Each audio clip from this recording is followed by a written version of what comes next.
గారు అసదుద్దీన్ ఓవైసీ గారు ఇయాల రేవంత్ రెడ్డికి మద్దతుగా ప్రచారం చేస్తున్నాడు. ఒక్కసారి నేను మీకు గతంలో ఇదే అసదుద్దీన్ గారు ఏం మాట్లాడిండో రేవంత్ రెడ్డి గారి గురించి ఒక్కసారి నేను మీకు చూపెడతా, చూడమని కోరుతా ఉన్నా. का नाम है आरएसएस अन्ना। ये आरएसएस से अपनी जिंदगी शुरू किए और इसी में उसकी जिंदगी सियासी जिंदगी का उनको खत्म करेंगे। उन्होंने आरएसएस को छोड़ने वाले नहीं हैं।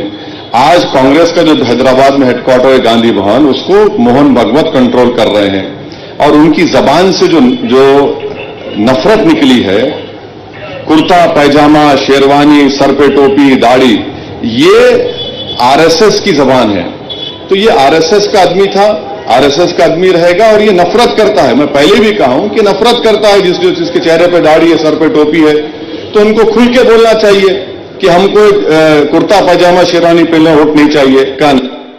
इन्नरा मेरू ఈ మనిషి ఆర్ఎస్ఎస్ అన్నా, ఈ రేవంత్ రెడ్డి అనేటోడు ఆర్ఎస్ఎస్ మనిషి, ఇయాల గాంధీ భవన్ ని నడుపుతుందే మోహన్ భగవత్ గారు అని చెప్పిన అసదుద్దీన్ ఓవైసీ గారు ఇయాల ఆయనని ఇష్టం వచ్చినట్టు కాంగ్రెస్ వాళ్ళు తిరుగుతుంటే కూడా ఓటేయమని తిరుగుతున్నాడు. मैं पूछना चाहता हूं असद भाई से, क्या बदला और आप क्यों बदले? आरएसएस अन्ना तो वैसे ही है, आप क्यों बदले?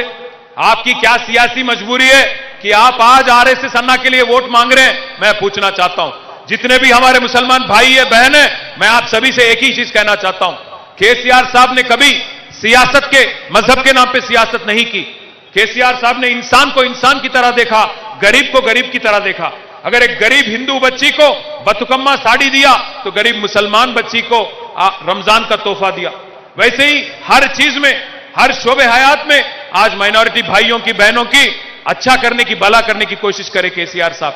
कभी मोइनुद्दीन मखदूम ने कहा था, हयात लेके चलो, कायनात लेके चलो, चलो तो सारे जमाने को साथ लेके चलो। इस कदर चले केसीआर, हिंदू मुसलमान क्रिश्चियन हर किसी को साथ लेके चले केसीआर साहब।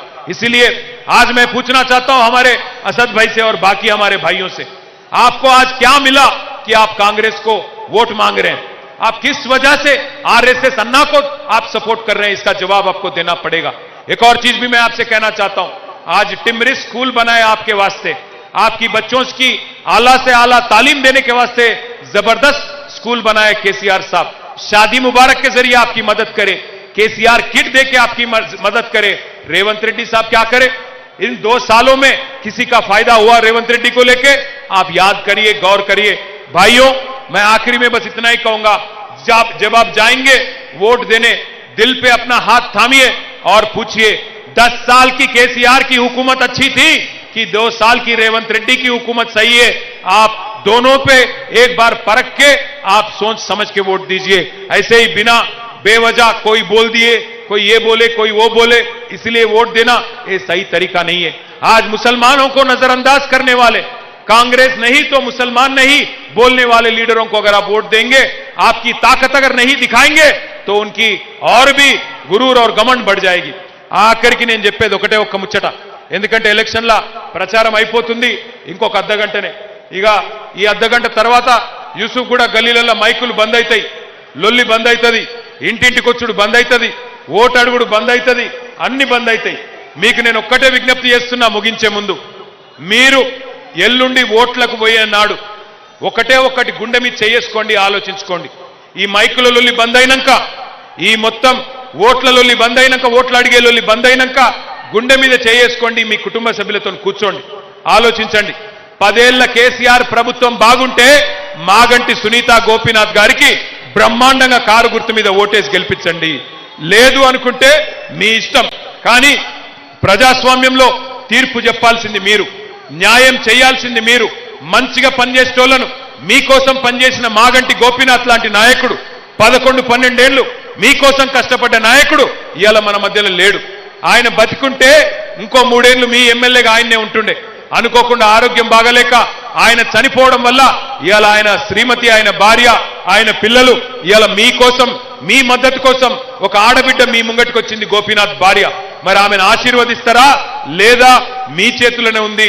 అవతలోడిచ్చే పైసలకు ఆశపడతారా?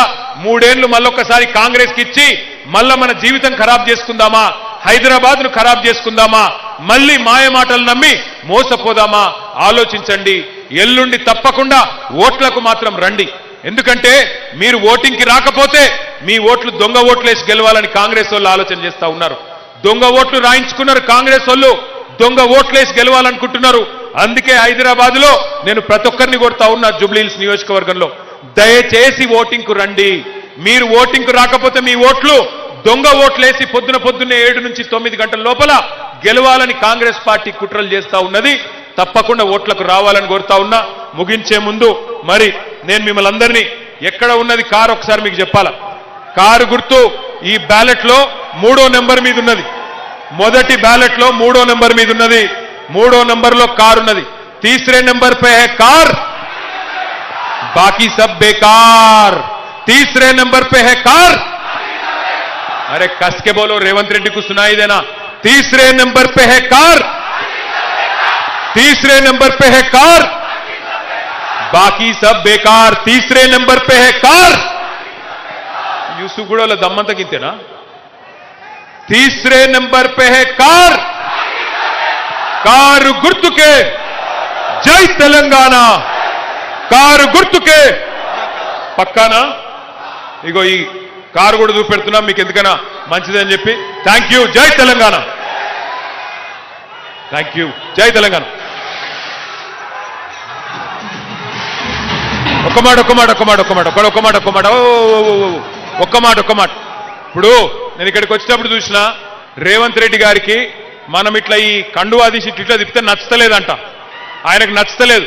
అందుకే ఒక్కసారి ఆయన కోసం గట్టిగా ఊపుదాం. ఓకే, చలో.